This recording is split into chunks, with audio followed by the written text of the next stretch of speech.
Bonjour à tous et à toutes. Merci de votre présence et de votre intérêt. Alors aujourd'hui, je vais vous entretenir du Global Jukebox et de Alan Lomax. Le Global Jukebox est, à mon avis, un dispositif numérique d'actualisation de l'intelligence humaine et il est en partie précurseur de l'intelligence artificielle. Donc, d'abord, je vais vous entretenir sur la carrière et le parcours d'Alan Lomax. Par la suite, je vais vous introduire à l'idéation de Global Jukebox, à sa première mise en forme comme prototype hors ligne dans les années 90. C'est à ce moment-là que j'ai eu la chance d'expérimenter le dispositif et de sa mise en ligne en 2012. D'abord, Alan Lomax est un ethnomusicologue, folkloriste, musicologue, producteur, notamment de Led Belly et de Woody Guthrie. Il a effectué ses premiers enregistrements en accompagnant son père, John Lomax. Il a fait ses derniers enregistrements en 1985. D'abord, le père, John Lomax, a utilisé au début de leur démarche d'enregistrement un cylindre phonographique qui avait été donné par la veuve des dessins. Alors, il parcourait le sud des États-Unis et il enregistrait des chants folkloriques dans les régions éloignées, les grands centres. Plus tard, il a élaboré son propre studio d'enregistrement qu'il transportait dans sa Ford Model T, dans le coffre arrière. Et là, il se promenait encore là, il parcourait les espaces du sud américain pour enregistrer des démonstrations culturelles de chants et de chansons. Je vais juste vous lire, faire jouer un petit extrait d'un entretien que Alan Lomax a donné à NPR en 90, en 1990. Lesson of the recording machine. When you first started recording, you were a teenager and you were on the road with your father. What were your responsibilities in those very early days? Well, basically, I ran the machine and lifted it and carried it. The whole thing weighed about 500 pounds, and I broke it down and put it in the back of our Ford Model A Ford often 2 or 3 times a day. It kept the fat off me. Your father had been fired from his position at the University of Texas for recording cowboy songs, which were considered very dirty at the time. What was the reputation? Alors, pour Alan Lomax, il y avait trois arguments principaux qui justifiaient cet enregistrement dans les prisons américaines et de chansons d'esclaves, majoritairement.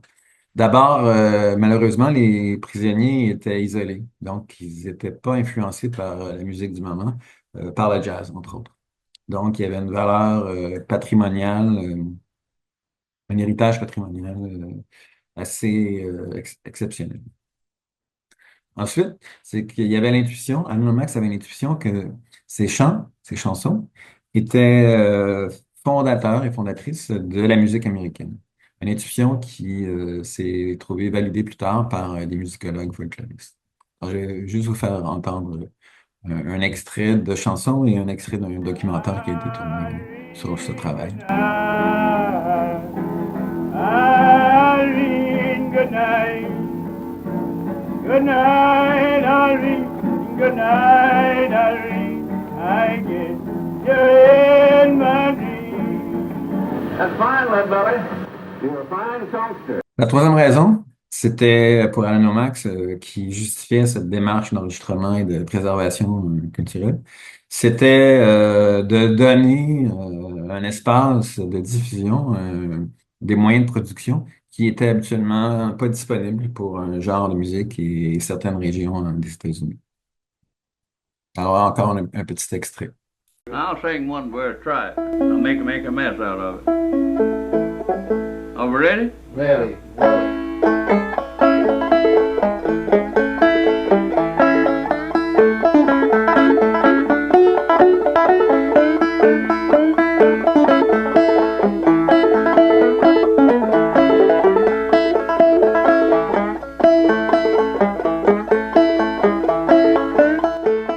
Ici, on le voit en 1951 à Édimbourg, avec le micro à la main à droite, donc en train d'enregistrer une démonstration culturelle de musique et de chant. Ici, dans le sud, en compagnie du musicien Wade Ward, entre 59 et 60. Donc, Wade Ward, admira- j'allais dire admiratif, mais assurément heureux de s'entendre, d'entendre sa musique. Et, euh, une reconnaissance de cette préservation aussi, hein, d'un talent, d'une manière de jouer, de comprendre la musique et de transmettre la musique. Dans l'Alabama, en 1962, encore là, dans la localité, dans les différentes localités du Sud, à écouter, entendre, être curieux de ce qui se chante et ce qui se joue, et à enregistrer ces moments uniques d'expression culturelle. Avec la vidéo aussi, donc comme on a vu tout à l'heure, avec le musicien qui joue du banjo. Donc, il y a une transformation, un ajout à sa documentation, d'abord au niveau du son, avec des dispositifs de plus en plus efficaces, et avec la vidéo aussi et le cinéma, le film. Donc, au final, donc entre 1915 et un peu plus tard, là, à 83, la banque de données de Alan Lomax contenait 17 séquences audio, 17 000 séquences audio, totalisait plus de 5 000 heures d'enregistrement sonore, 400 000 pieds de film, donc 400 000 pieds de film, c'est à peu près 100 000 heures, et 3 000 séquences vidéo de danse, de chant et de témoignage. Alors pour Alan Lomax, c'était une manière de préserver une diversité, une identité humaine. Et donc, je le cite, The dimension of cultural equity, donc l'équité culturelle, needs to be added to the human continuum of liberty, freedom of speech and religion, and social justice. Donc, non seulement la liberté d'expression, la liberté de religion et de justice sociale, mais aussi une dimension d'équité culturelle, de reconnaissance d'existence. Ce qui l'amène plus tard dans sa carrière à une idée, l'idée du Global Jukebox. Donc, d'abord initié par une réflexion de 1953, en 1953, en Espagne, encore à enregistrer des chants folkloriques. Il a remarqué qu'il y avait une grande différence entre les chants qui étaient performés dans le nord de ceux qui étaient performés dans le sud. Alors, il s'est posé la question, il s'est demandé pourquoi. Et il a eu une intuition, c'est-à-dire que le style de la chanson reflète et renforce un style culturel. Donc, un style culturel localisé à un moment, dans un espace, dans une culture. Donc, les chants reflètent ce style culturel, cette identité culturelle. Et donc, plus de 30 ans plus tard, en 89, Alan Lomax élabore les premières ébauches du Global Jukebox et a de la difficulté à obtenir du financement. Donc, il est un peu en marge de ce qui se passe à l'époque. Et 3 ans plus tard, il obtient cependant une bourse de 1 million de dollars de la Science Foundation pour élaborer un premier prototype de Global Jukebox. Donc, un prototype de Global Jukebox qui est à la fois une banque d'images et de sons, une boîte à musique et une boîte à film, de danse, et un système d'analyse. Système d'analyse qui identifie comme étant la cantométrie et la choréométrie. Donc, cantomatrix, choreomatrix. Cantomatrix, c'est l'analyse fine et l'identification de paramètres dans les expressions de chant. Et la choreomatrix, la choréométrie, c'est une analyse, une définition, une identification, une description des gestes, des mouvements du corps dans l'espace. Alors, c'est un système qui a évolué au fil de plusieurs décennies et qui était appliqué par des spécialistes du genre, spécialistes en danse, spécialistes en chant, qui avaient un système précis de notes à prendre selon leurs observations, selon leur écoute et selon leur observation. Donc, Ça allait dans la poésie, la structure de la phrase, la répétition des mots, la longueur des mots, la tonalité de la voix, basse, aiguë, l'identification d'une chorale ou non, d'une voix seule, de plusieurs voix qui se répondent, etc. Donc, un dispositif qui s'est amélioré au fil du temps et qui s'est codifié et qui permettait d'élaborer, d'établir des correspondances ou des contradictions entre des expressions culturelles bien avant les métadonnées et l'intelligence artificielle. Donc ici, par exemple, on a un comparatif de danse. Donc, de quelle manière le corps bouge, de quelle manière des gestes sont répétés, de quelle manière les membres, certains membres sont positionnés. Est-ce que la danse se fait en groupe? Est-ce que le couple danse proche, éloigné? Est-ce qu'ils se répondent l'un et l'autre? Donc, une série d'éléments à identifier dans la démonstration culturelle de danse. Alors, c'est à ce moment-là que mes collègues et moi de Interval Research Corporation, un laboratoire, un think tank à Palo Alto, c'est à ce moment-là qu'on a voulu les soutenir dans cette démarche-là. C'est-à-dire que nous-mêmes étant engagés dans une démarche de recherche-création, on était admiratifs de Lomax et on a voulu prendre les moyens qu'on avait, des moyens assez considérables, pour faire un documentaire pour soutenir Alan Lomax dans le rayonnement de son entreprise, de son processus, afin qu'il puisse obtenir plus de financement et une plus grande reconnaissance. Donc, je vais vous montrer quelques extraits du documentaire qu'on a tourné à l'époque qui illustrent bien les capacités de ce dispositif numérique à l'époque, il y a près de 30 ans, presque 30 ans. Donc, une plateforme, à l'époque, l'Internet existait, mais n'était pas assez efficace pour avoir une interactivité assez rapide et soutenir une diffusion d'images en mouvement. Donc, la plateforme elle-même, elle était assez efficace pour faire la chose. Alors, je vais vous montrer quelques extraits qui donnent une bonne idée de ce que la plateforme pouvait faire à l'époque. You can use the Global Jukebox to find out about songs and dances from all over the planet. Let's ask for peoples, and let's listen to songs. Select the world, and map it. There you have it. And you can zoom in on any spot of the world that you're interested in listening to. Let's go in to the Middle East and listen to this Armenian song.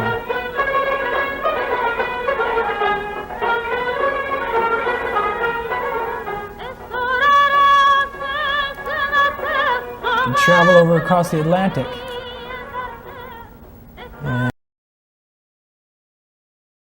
Donc, une interface assez intuitive, assez efficace aussi, qui permet de naviguer, d'explorer le monde et d'écouter des chants folkloriques. Donc, une première fonction du Global Jukebox qui est de l'écoute et du visionnement. Donc, je vais vous montrer une autre séquence qui illustre de manière plus détaillée les capacités du prototype. These are all the cultures that are in the Global Jukebox, over 400. And you can quickly snap over to dance and see a dance performance, like this one from Bali.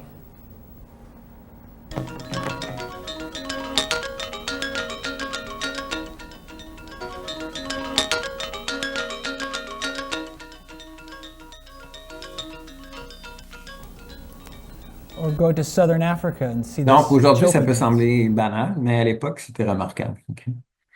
Cette capacité de pouvoir naviguer, de pouvoir sauter d'une culture à l'autre, et de pouvoir regarder, entendre et recevoir une démonstration culturelle d'une culture différente de la sienne, de la nôtre. Donc, une efficacité communicationnelle, une efficacité aussi opérationnelle, une capacité de communiquer et de faire réfléchir.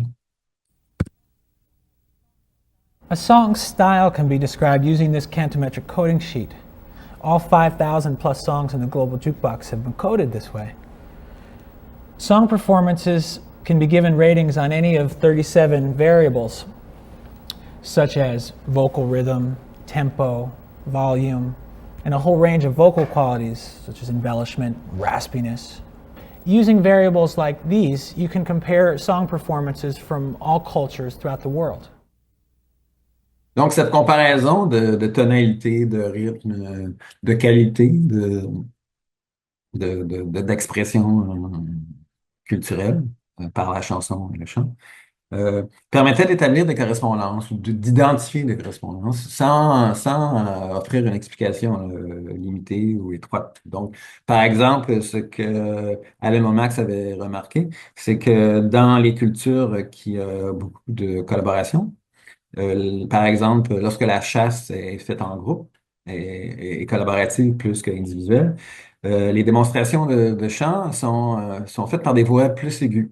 Alors que dans les cultures, dans les sociétés où la chasse se fait de manière plus individuelle, la tonalité des chansons et des chanteurs, elle est plus basse. Alors après, on peut se demander pourquoi. Peut-être que peut-être qu'on entend mieux quelqu'un qui nous parle avec une voix aiguë qu'une voix grave. Peut-être que ça traverse mieux l'espace. Ça sera à des ingénieurs en son ou à des analystes en chant à réfléchir, à explorer quelles pourraient être les possibilités pouvant expliquer cette chose. Je vais vous montrer un autre extrait qui, encore là, démontre ce que la plateforme faisait à l'époque et ce qu'elle fait aussi, ce qu'elle fera en ligne plus tard. With this system, you can make a measured description, not only of dance, but of everyday activity. This system includes a look at body parts, as you see here, moving trunk, qualities of movement, kinds of synchrony, and social organization. And here's an example where the torso is used as one piece. We call that one unit. Pour ce qui est de la danse, ce que Alan Lomax et son équipe ont pu reconnaître à l'époque, c'était que dans les pays du Sud, les danses se faisaient avec des mouvements latéraux, des mouvements des hanches, alors que dans les pays du Nord, c'était plus des mouvements verticaux, entre autres. Et une autre chose qu'ils avaient remarqué, c'est que dans les cultures, les sociétés où on pratique la culture du riz, il y a un geste du pied qu'on reconnaît dans les démonstrations de danse. Donc, quel que soit l'endroit, donc que ce soit en Asie, en Amérique. Alors, il y a le pied qui pointe, la pointe du pied qui va vers le ciel et le talon qui touche le sol. Donc, ceux et celles qui s'y connaissent en agriculture du riz traditionnelle, peut-être reconnaîtront un geste qui se fait dans cette culture. Mais c'est des similarités de la sorte que Alan Lomax a remarqué. Et donc, sa plateforme permet de comparer les choses, comparer les cultures, comparer des gestes, comparer des expressions vocales, des régions du monde, et d'explorer par la réflexion quelles peuvent en être les raisons. The Global Jukebox is much more than illustrative examples. You can use it as a tool to determine, are there any relationships between song and dance performance and how we live? So I'm going to select correlations and run two particular variables which I know give an interesting correlation. One of them is the amount of wordiness in a song and the production modes of the culture. So we'll click on wordiness, click on production scale, hit correlate. A perfect correlation is indicated by a 45-degree line. Anything close to that is very interesting. So we'll let the Global Jukebox run, do its analysis. And this is the final graph. So now we'll switch over to another part of the jukebox that will... ce que nous démontrait l'analyste dans cette séquence vidéo, c'est qu'il y a une relation entre wordiness, le nombre de mots dans une démonstration de chant et de chanson, et le mode de production, la complexité du mode de production. Alors après, ce sera à d'autres d'explorer les raisons, mais ça offre je pourrais dire une posture de réflexion, d'observation, d'analyse sur les démonstrations culturelles en fonction d'un espace, d'un mode de vie, d'un quotidien, d'une culture spécifique. Et donc, le Global Jukebox permet de réfléchir à cette posture possible maintenant d'analyse que nous offre l'intelligence artificielle et les métadonnées. C'est-à-dire une analyse qui est sur une complexité de paramètres de comparaison. Donc, le Global Jukebox est disponible. Il s'agit juste de s'inscrire, c'est gratuit. Il y a deux plateformes principales. Donc, une plateforme où c'est l'analyse des données, la possibilité de comparer des cultures, d'explorer des cultures qui sont a priori similaires ou qui ont des caractéristiques similaires.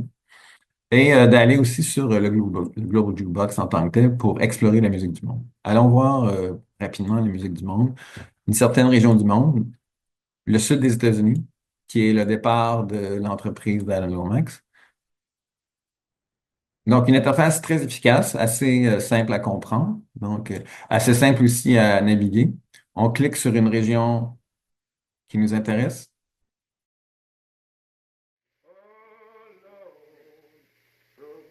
Je vous laisse donc sur cette musique d'un autre temps. Je vous remercie de votre écoute et de votre attention. Et je vous invite à nouveau à explorer le Global Jukebox et à découvrir cette humanité qui s'exprime dans toute sa magnifique diversité. Merci, au revoir.